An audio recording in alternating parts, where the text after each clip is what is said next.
దేవునికి మహిమ కలుగునుగాక. మీ అందరికీ శుభాభివందనాలు తెలియజేస్తూ ఉన్నాము. ఈరోజు దేవుని వాక్యాన్ని మనం చదువుకుందాం. ఫిలిప్పీలకు రాసిన పత్రిక 4వ అధ్యాయము 19వ వచనాన్ని చదువుకుందాం. కాగా దేవుడు తన ఐశ్వర్యము చొప్పున క్రీస్తు యేసునందు మహిమలో మీ ప్రతి అవసరతను తీర్చును. ప్రియమైన దేవుని పిల్లలారా, గమనించండి. ఈ రోజున నీ అవసరాలన్నీ, నీ అక్కరలన్నీ దేవునికి తెలుసు. నీవు అనుకోవచ్చు, నాకున్నటువంటి అవసరాలు ఎవరు తీరుస్తారు, నాకున్నటువంటి అక్కర్లు ఎవరు తీరుస్తారు, నేను ఏమి చేయాలి అని ఒకవేళ నీలో నీవే బాధపడుతూ ఉన్నావేమో. అయితే ఈ రోజున దేవుడు నీతోనే మాట్లాడుతూ ఉన్నాడు.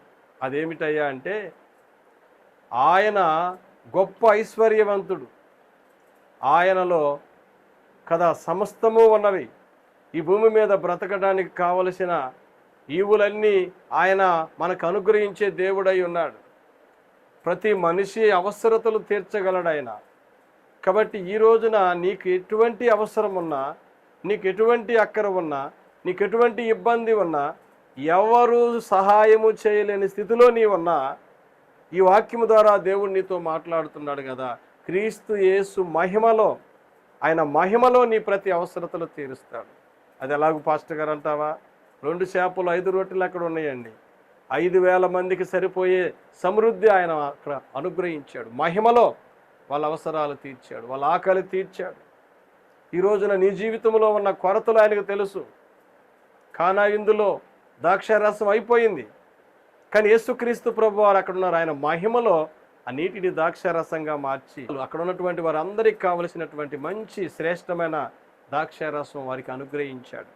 ఇంకా బైబిల్ గ్రంథంలో మనం పరిశీలిస్తే యేసుక్రీస్తు ప్రభు వారి మహిమలో ఎంతోమంది జీవితాలు ఆశీర్వాదకరంగా మారిపోయాయి. కాబట్టి ఈ రోజున చదవబడినటువంటి వాక్య భాగం ఏమిటంటే, క్రీస్తు యేసు మహిమలో మీ ప్రతి అవసరతలు ఆయన తీరుస్తాడు, మీ ప్రతి అక్కర ఆయన తీరుస్తాడు. కాబట్టి ఆయనను నీవు సొంత రక్షకునిగా అంగీకరించి ఆయన వైపు నువ్వు తిరిగితే కొలసీలో ఉంటుందండి. బుద్ధి జ్ఞానములు సర్వ సంపదలు ఆయన యందే గుప్తములై ఉన్నవని. కాబట్టి ఈ రోజున నీ అవసరాలు తీర్చే దేవుని వైపు నువ్వు తిరిగి ఆయన పైన ఆధారపడి ఆయన మీద నమ్మకం ఉంచి నీవు ఆయన సన్నిధిలో కనిపెట్టుకుంటే నీ ప్రతి అవసరతలు ఆయన తీరుస్తాడు. క్రీస్తు యేసు మహిమలో మీ అవసరతలన్నీ తీరిపోవునుగాక. ప్రార్థన చేసుకుందాం. తండ్రి, నీకే వందనాలు, స్తుతులు, స్తోత్రాలు చెల్లిస్తున్నావు. నీ ప్రియబిడ్డలైన వారు అయ్యా, మరి ఎటువంటి అవసరాల్లో ఉన్నారో, ఎటువంటి అక్కర్లో ఉన్నారో మీరు ఎరిగి ఉన్న తండ్రివి.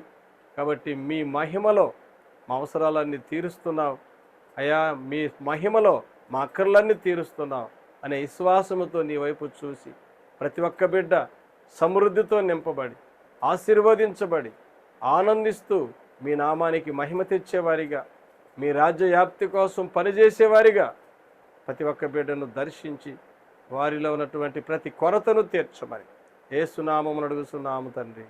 ఆమేన్. దేవుడు మిమ్మల్ని దీవించునుగాక. మీ అందరికీ వందనాలండి.